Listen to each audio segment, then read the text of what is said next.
పిల్లలు కాలం చూద్దాం, వాక్యాలు చేద్దాం.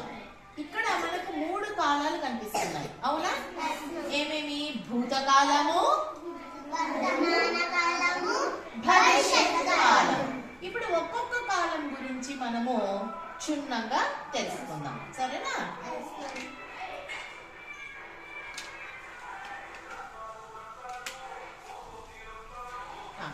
ఇక్కడ మనకు పదాలు ఇచ్చాను నేను.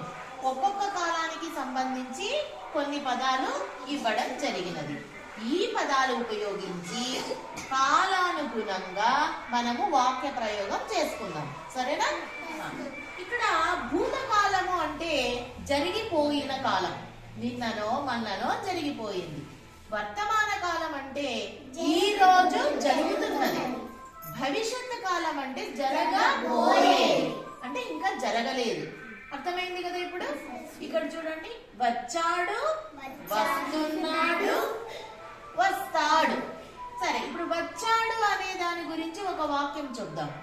నిన్న మా మామయ్య వచ్చాడు, ఈ రోజు మా మామయ్య వస్తున్నాడు, రేపు మా మామయ్య వస్తాడు.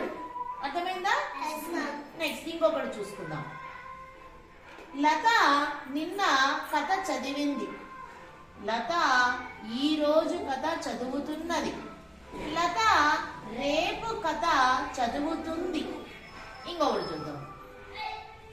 వెళ్ళారు, మా అమ్మా నాన్నలు నిన్న ఊరికి వెళ్ళారు, మా అమ్మా నాన్నలు ఈ రోజు ఊరికి వెళ్తున్నారు, మా అమ్మా నాన్నలు రేపు ఊరికి వెళ్తారు. సరేనా?